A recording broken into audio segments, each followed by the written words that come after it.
And we're back. Corey Hynes, Kirk, Munro, I know, take two. And welcome to our session on cyber range. Cyber range is one implementation of our shared lab environment. I guess the audio is still, we did a second take because the video feed didn't go right away. And I guess the audio is still going, so I can't use the same joke. So I'm sorry, this is just not the same. But at any rate, so we are talking about cyber range. We've been working on this for a couple of months, just trying to figure out, what's the best way to do it, how we want to implement it. And I think what we've come up with is pretty interesting, and we want to share it today, how this works. This is something that we're effectively releasing, I guess now, we're sort of announcing it. Yes. We put it live in the platform about a month ago. We've had some folks playing with it with great success. And so what we're going to do now is walk you through how you build a shared lab environment, which is what you do if you want to build a cyber range. We have a lot of customers that are very security focused, so for them this is a pretty interesting piece of technology. So to begin, let's take a look at what a cyber range is, right? And so the whole notion of a cyber range goes back to what the military does, right? When they do actual tactical training, they have a range, right? You get some guns, you go down, you get some targets, and you shoot at the targets. And that's how you learn how to assault targets, but also how to defend targets. Mm-hmm. And so the same is true in the cyber world. We want to teach, or at least empower people to teach, how to defend, electronic targets, servers, databases, infrastructure, control systems, anything that that runs software. But then also teach the methods of attacking that. Right. One of the best ways you can defend something is understand how it's going to be attacked. And so there's a lot of providers out there that do things like, ethical hacking classes, where at the end of the class they want to do a challenge day. And so they're, right now what a lot of these companies are doing is they've got little mini server racks that they ship all over the place, which is, expensive and not scalable. And so what we've wanted to do is build a solution within Lab on Demand that allows you to have a very easy to build, rapidly deployable, range environment, and that's targeted at, from our viewpoint, this is targeted at classroom size implementation. So this isn't, 100 or 1,000 people, although it could be. We're kind of positioning this and targeting this at, a classroom sized group. So maybe 20, 30 people, maybe half the room works to attack, maybe half the room works to defend. Mm-hmm. And so within this, we've defined a couple of roles.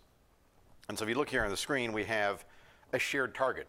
We're going to talk about the process of building these here in a little bit. I'm going to talk about the different examples and configurations, and then we'll look at, how do we actually build this within Lab on Demand. But you have the notion of a shared target. This is, what a range is, right? So we define a lab environment. We populate it with, virtual machines that are running router software, like you were showing in the previous session. Absolutely. Linux machines, Windows machines, whatever variation and configuration that you want to represent. So for example, we may set up a domain with a web server and a database that's behind a firewall with a DMZ, so it's got two networks. It's got a perimeter network and a back-end network with all the appropriate routing configuration. We may have load balancers in there. We may have firewall devices like the pfSense we talked about might be in there. So you can build the shared target as rich and creative as you want. Then you have attackers and defenders, right? And so this is just a lab environment containing what are typically tools, right? The most common tool set that you find in the cybersecurity world, and I've kind of got it here somewhere. That one closed on me. Is a Kali Linux environment, right? So we have a system that's running Kali. Kali Linux is already preloaded with some tools. And you can go in there and run that, and you can attack the targets. Mm-hmm. You then have defenders. Okay, defenders are is another role that maybe their job is to harden the target. Their job is to secure the target. Okay, and this could be the same system. This could be a different system. And then you have someone whose role is a monitor. And so the role of the monitor, excuse me, is to supervise.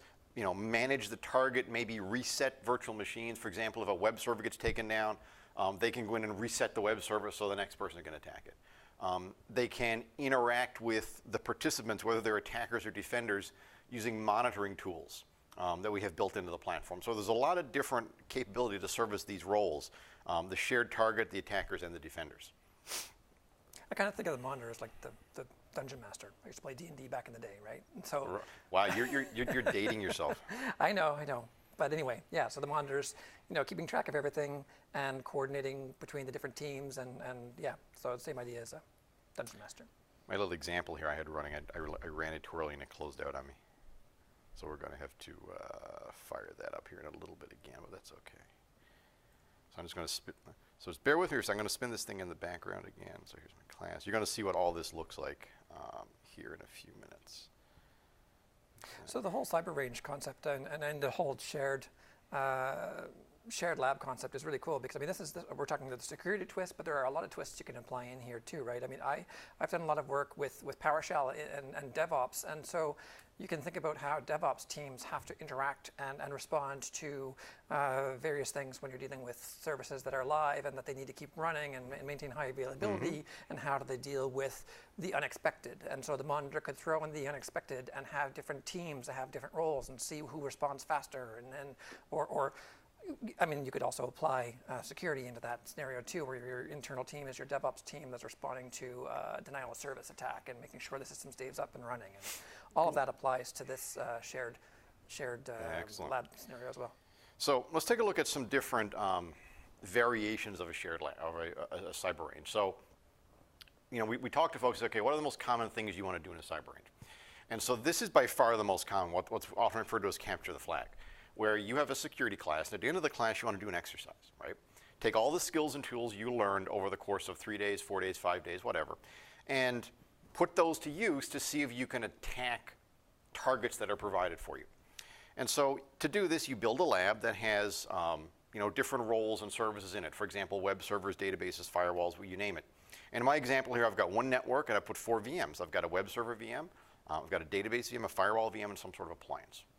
And I created one participant lab. So I'm building 2 separate lab profiles. I'm building a shared lab profile that contains all the targets, and it most importantly contains the definition of the network, right? So what the network is going to be. And it doesn't need to be one. There could be, if you look at your example, your entire routed environment could be a shared lab, right? It's just a flag you put on any lab that you have that's as elaborate or as simple as you want it to be. So I've got one shared lab profile and one participant lab profile. And the participant lab profile is what will contain, for example, the tools, right? So if you're going to equip the person with, various attack tools or defense tools, they go in that participant lab environment. And you start it up. And what happens then is every one of those participants is on the same network as the shared target. And so they can all attack it at the same time. Right? Now, in practical implementation, you might have a room full of people, and Bob goes, took down the web server, and you go, yay, Bob, reset the web server, and they continue on. So this is designed, again, with this kind of interactive in-person classroom experience in mind. So this is probably the most common use case for cyber range. This next one here is kind of one of my personal favorites. I call this one red versus blue. So in cybersecurity nomenclature, red team, blue team defends, red team attacks. If you deal with the military, it's always the red team and the blue team. So you can have a shared environment. If you look at this example I've got right here, we have, I'm gonna grab my little pen right here. We have this, which represents kind of my corporate network environment.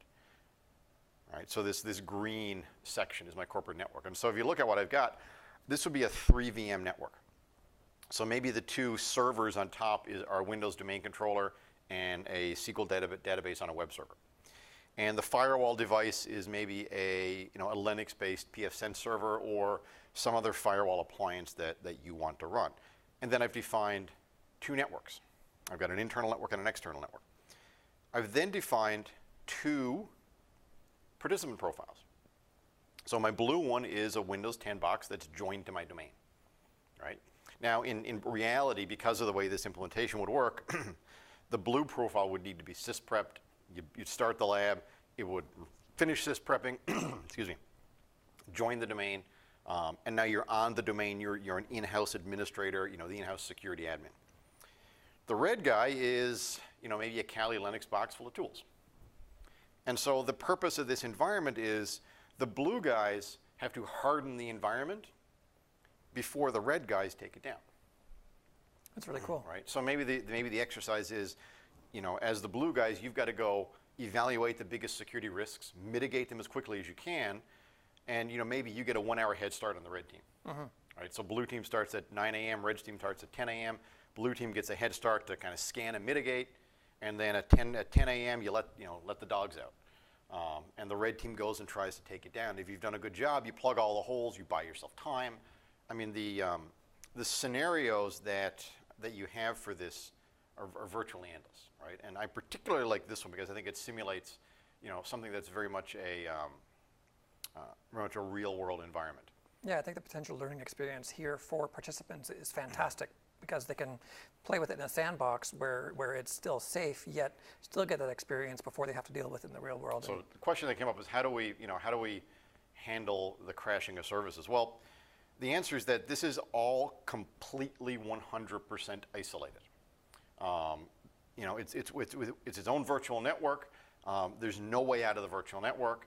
And when you run security stuff, and this is one of the reasons we kind of, I guess had major philosophical debates about this feature, is you introduce the notion of an environment where you can hack. Well, you kind of become a target yourself. Right, so we had to do quite a bit of work on our end to kind of foolproof the system to make sure that someone couldn't get out and use it as a point to attack us.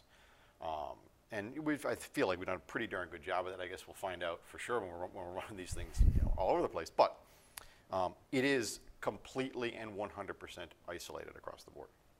Don't get any IDs, red team. Make sure you don't get any funny ideas. Yeah, exactly. So here's another one. Red team, blue team, what we call a team competition. So we have shared environment, but in this case, the shared environment is really nothing more than a network, right? So there's no resources or targets on the shared environment, right? So there's no resources or targets on the shared environment. All the shared environment is a network definition. So maybe DHCP, DNS, and nothing else. So you just get an IP address, and we've got red team VMs and blue team VMs that are on this network, and they've got to attack each other. So either in collaboration or however they want to do it. But this is a viable scenario that folks can implement. The next, there's a couple more questions that we should address first. So somebody's asking regarding it being completely isolated. They want to know if they can use any hacking tools that are in the range.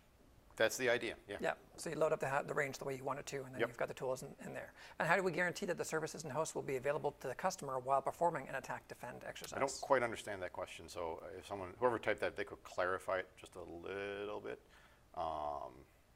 That'd be great, and then we'll try and get back to that. I was going to say, I think because the environment's entirely virtualized, and we're serving that up to students, and so because the environment's virtualized, when you're dealing with the services and hosts inside of that environment, if those go down, that doesn't affect your connection to that environment through LOD, so you can still have access to it and configure it. And exactly right. Bring stuff back up.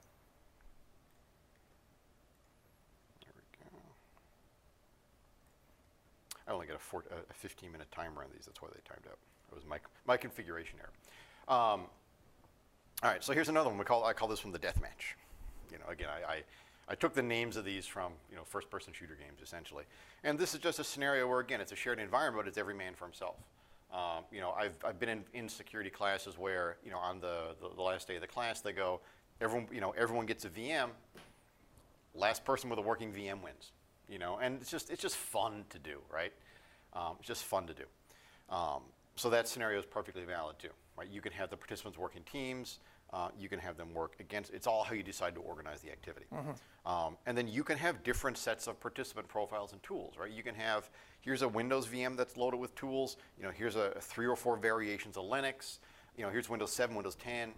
Whatever you want to put in there that represents what you feel is a realistic scenario. Each one of those just represents what we call a participant profile. So here's the process, and then what I'm going to do is take you through what this looks like inside the platform, and then we'll look at some of the questions that are coming in. So the process works like this. We create the shared environment. Now, the shared environment is nothing more than a lab profile, right? So I'm building a lab that represents my shared environment. Now, here are the things you want to keep in mind in doing this. Number one, You get one shared environment per cyber range.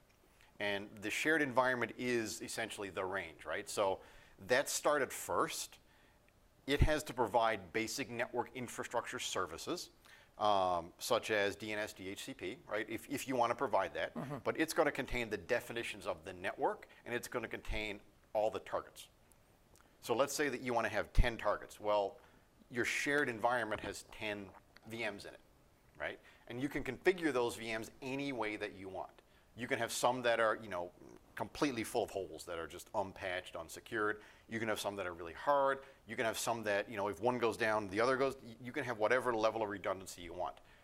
The sky's the limit, right? It's completely up to you with your creativity to design this environment. You're not limited to one network. You can have as many networks as you want. You can have, 2 or 3 layers of firewalls to get to your target. Sky's the limit, totally up to you. Next step is the participant profile. And again, you can have many different participant profiles, or you can have a single participant profile. So if you envision if I go back to this example right here, this very simple capture the flag, I might have 30 students, but it's one shared profile and one participant profile.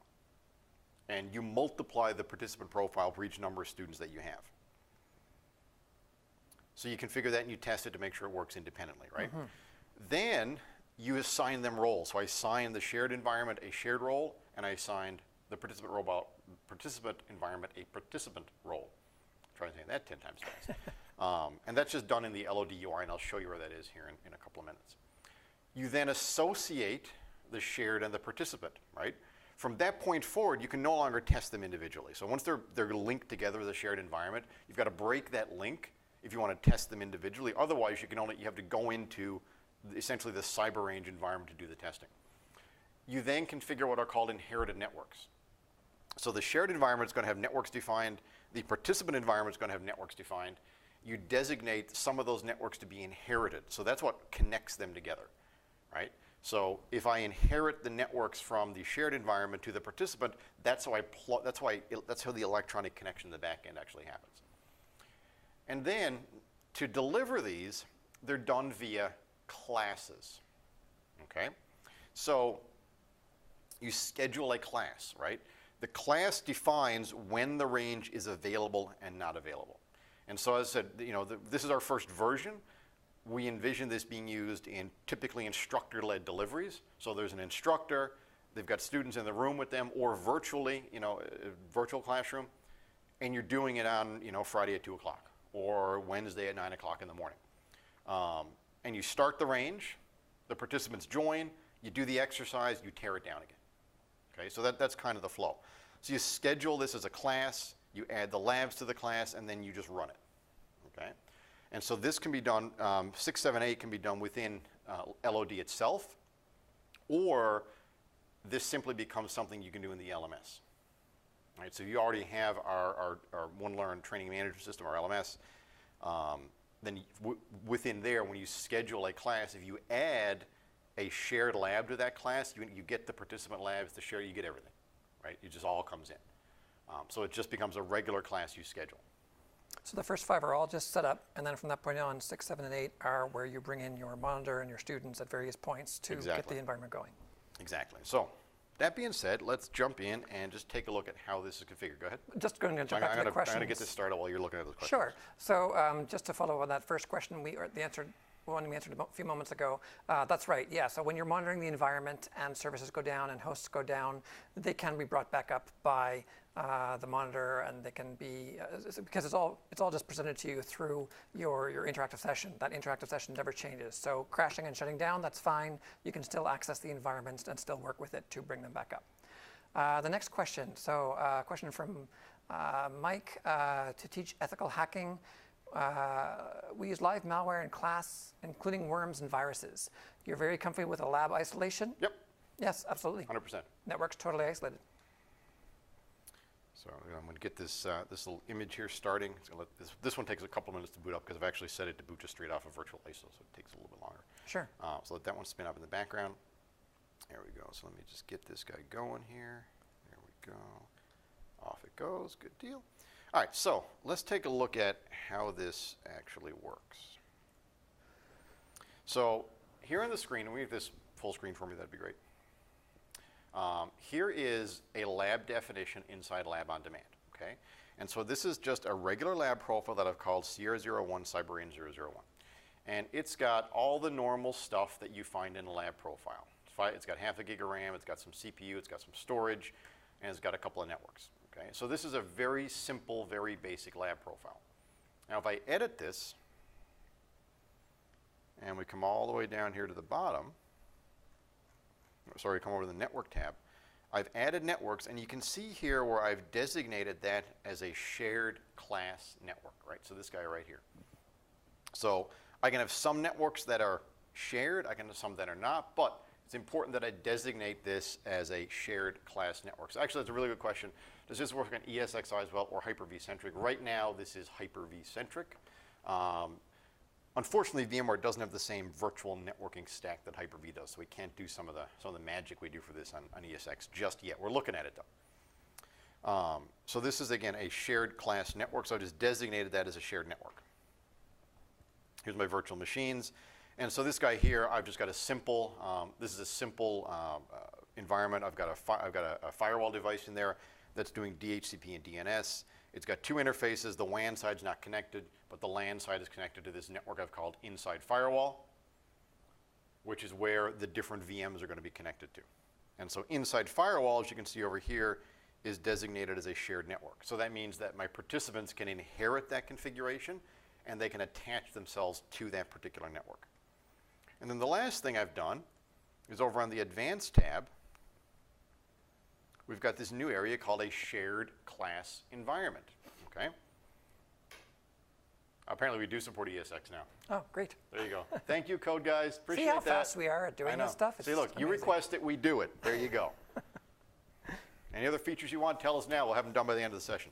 So you can see here I've just picked. So a normal lab is going to be set to none. A shared lab, or the range definition, is going to be set to shared environment. So this one is set to shared, okay?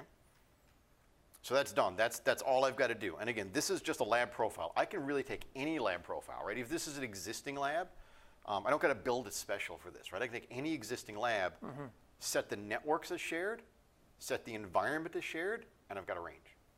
That's awesome. Right? That's simple, right? We want to make it as easy as we can for you to reuse this stuff. So you watch Brian's session next door, which is that way, not this way. It was this way in the last session because I was there. Now it's that way because I'm here. But if you watch his sessions, you'll learn how to build these, and then you could take any lab you build and just, boom, make it a range. So all you're doing is setting the networks to shared, setting the lab to shared. Okay? So participants, that's our next step. So how do we build the participants? Well, this is also incredibly simple. Here I've got a Windows VM. Okay? It's a lab profile. I've built it as a lab. Again, this can be any lab. This can be one that already exists. This can be one that I built specifically for this. Doesn't matter. It's just a lab profile. And what I've done is I've come in here, and I'm going to edit it. And you'll probably guess what's going to happen. I'm going to go to Advanced, go down to Shared Environment, and I'm going to select it as a participant. And then once I select it as a participant, I can now go search all the shared environments I have access to and select the one that it's now associated with. So my participant is associated with CyberRange 01. Why is that significant? Well, two reasons, right? Number one, actually one reason, not two. That's where the network definitions are going to come from. So I now go to my virtual machine configuration, and you'll see this lab has one network-defined CorpNet. But if I go to my virtual machine tab, I have 3 networks available. I love that. That's fantastic. And so inside and outside, guess where they come from? They come from the shared lab. So this is how I electronically connect the instances together. So I'm going to put this one on Inside Firewall. I've set it to make it visible to students so you can see it. You don't need to do that. And I'm done, right? So at that point, I've now associated these labs together, right? And so what that means is if I go back, I've actually got these running here in the background. So here's my firewall lab right here. Okay, so this is the shared environment, and you can see it's got an IP address of 192.168.1.1. It's also a DHCP server, and this is just a little pfSense firewall, so DHCP server. And what I've got over here is a Windows VM, and we can see that this Windows VM is a DHCP client. All right, its DHCP server is 1.1, and if I go browse, so let's open a browser instance here.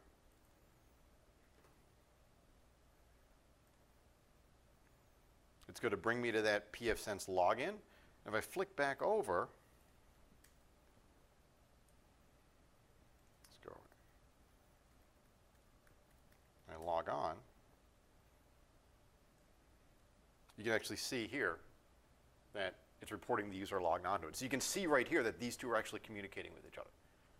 Right? If you compare what you're doing here with the other session that we presented earlier on networking, and you look at that, that was another alternative router that you could connect to as well, you can really start to see the picture of how these things tie together and are very complementary. Yeah, so you can have, you know, a shared lab that has all these different admins, and then this really complex router configuration in the shared lab. Right? This is not cyber range, right? There's more use cases for this than just cyber range. But you could have this really elaborate routing infrastructure with 5, 10, 20, 30 routers, and then a team of admins that are connected to various points around this mesh that have to fix it and make it work. So they've got to collaborate amongst each other. Hey, what segment are you on? I can't get to your segment. Can you get to your router? And then you make it work, right? Yep. And eventually you fix this big elaborate mesh in the middle, which is the shared lab. And they can have, you know, they can, with using your example with the networks, you can give them, for example, you know, a generic terminal client, but the ability to move it from segment to segment in the shared network. Right? So just incredibly powerful, incredibly rich experiences you can have. So this is my little Kali Linux VM over here.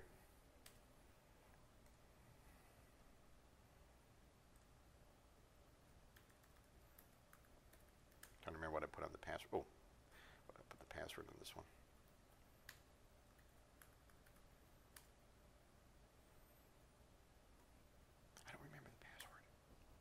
Oops. It's a really cool concept, though, while you're trying to think of the password. It's a really cool concept because if you think about in a physical world and you're trying to connect your routers and trying to deal with these environments where you have attacks going on and you have problems going on and you want to unplug from one system and go plug into another, and inside of this framework, inside of LOD, you can literally just go to your, your workstation and change your Ethernet cable and plug it into another, well, inside firewall, outside firewall, some named segment, and then do your work from there. So it's just a matter of unplugging in one and plugging the other via a drop-down box, and away you go. I just rebooted this. I had it set to auto logout, I think it turned out. Oh, okay. But this Kali Linux box, again, it's on the same segment as this this pfSense firewall, right? So that's, I mean, that's how this works, right? It's in its concept, it's incredibly straightforward. Lab profile, set it to shared, inherit the networks. Participant profile, set it to participant, pick the networks you want to be connected to, you're done, right? And you've now built the cyber range, essentially. The last piece of the puzzle is, okay, how do you go about, you know, running a class like this? And so if your job is building the lab environments, you can kind of stop right here, right? So you've now built it, you've associated them, life is good. But if you're going to schedule the classes, then you've got to know how to do that. Now, the process is the same within the LMS and LOD. I'm going to show you two within LOD because that's kind of where I happen to spend the bulk of my time. Why do I have Facebook open still? Don't need the store. And so what we're going to do is come down here on the admin page. And we've got this new section called Find Classes, right? And so what I would do is I would create a class that contains these lab profiles. So we're going to call this one Live Class. And we just need a start date. I'm just going to pick some random times here. End date's going to be sometime in the future.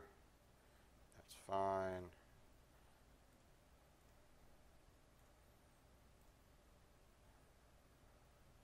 End date is sometime in April.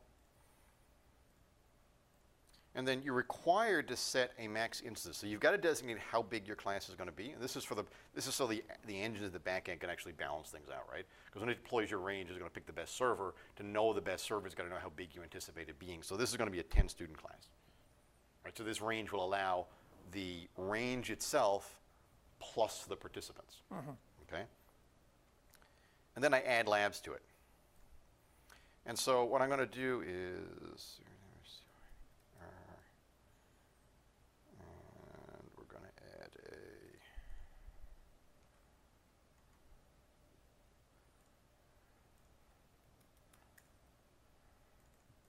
what did I call that one?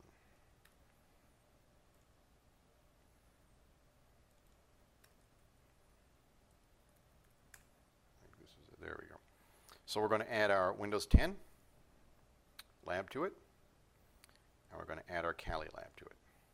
And so these are the participants you're adding to. You don't need to add the shared environment, right? Because it knows what the shared environment is. We click Save, and so I've now created my class. Okay. Now, once that class is created, so I've got a class over here. That one save. So there we go. So I've got a class over here already created. You go to your class, and this is the page that you get, right? So when we find our class, we now have the ability to see the shared lab environment, okay? And then we can launch the participant lab environment. So as a student, whether they access the class via the LMS or via Lab on Demand, when they come to take the class, this is the page that they actually arrive on. So this one finished. All right, so class is finished. I can now attend the class. And if I attend the class, then it gives me this page right here. And so from here, you can actually launch the lab environment, right? You can actually, as the instructor, you have access to the shared environment. So you click on that, the shared environment opens. So you, as the instructor, now have access to that environment to do things like reset VMs, to do things like troubleshooting. So if you're the instructor, you get access to the range that way. And so that's the role of the range monitor, that they have access to this page, they can actually access the shared environment, and then students can choose the participant that they want to be. Okay, one of the things you cannot do is you cannot have a participant that is, you can't limit which profiles individual users can see. So this is something we're looking at for the future. So when you log on, you get to the class, if there's 4 participant profiles, I don't have the ability to say, Kirk, you only get number 1 and Bob gets number 2. It's you get all of them or none of them. It's up to the instructor to kind of go, okay, this side of the room, you know, your Windows 10, this side of the room, your Kali. So again, we're anticipating in these deployments. So I'm seeing questions. I'm guessing it is in dev accounts. I don't see it either. It's blocked by permissions right now. So there's training that you're going to have to go through on how to use this. So you don't have it via permissions at the moment. So once you go through the training, we'll unlock it for you and you can actually use it. So, Corey, yes. Just a question from my side. I'm pretty sure I know the answer. When you create this shared class environment, which may be fairly complicated to set up and you get all the things in place, correct me if I'm wrong, but you can actually create several classes on top of that, can you not, with different sets of, what do they call them? Not the partners, but the individual systems that the students are going to use to connect to that environment. Absolutely, right. So each one could have different tools. You can have many, many classes, right? And so for the bulk of our customers, they're going to do this through the LMS. So they're going to go into the LMS, they're going to schedule a class. And when they schedule a class, they're going to have, well, first of all, in the LMS, they're going to create a course. The course is going to have the participant labs in it, right? So I would make a course called, you know, Corey and Kirk's Magical Cyber Range. And then that course would have these 2 lab profiles, Windows 10 and Kali. Okay? By adding the 2 participant profiles, you automatically inherit the range, right? Because they're associated, you get the range as well. Right. So the range in this case is Cyber Range 001. It's that shared profile. And once I define that class, now I can go into and schedule, once I create the course, I can schedule the class. And so when a student launches the lab in that class, now you're on the Cyber Range. Okay? So a few notes, kind of notes about that. When I was doing this example, I started the range manually as a best practice, right? If I'm an instructor, you want to go in, you know, before the students are going to do this, and you would start the shared lab, so you can make sure it's up, it's running, it's healthy, it's good the way you want it to go. If you don't, the first student that launches a participant profile, so if I hit Windows 10, what it's going to do is it's going to launch the range, wait for it to be started, then launch the participant profile. So launching any given student will actually We'll actually launch the range as well. Okay. So kind of jump back here. Those are tiny on me, that's fine. So that's essentially like the design process, okay? So shared environment, participant profile, schedule the class and assign the labs. So there's a question back about worms and viruses and stuff. You certainly can, right? Again, everything is isolated. The whole idea is that we're giving you a safe place that you can play with these things. So there's some partnering opportunities available for CyberRange, right? And I don't have much on this slide here, so we don't really need to look at it. But we're a platform company, and we're looking for companies that want to work with us to build elaborate range scenarios, right? So we're not in the business of producing content.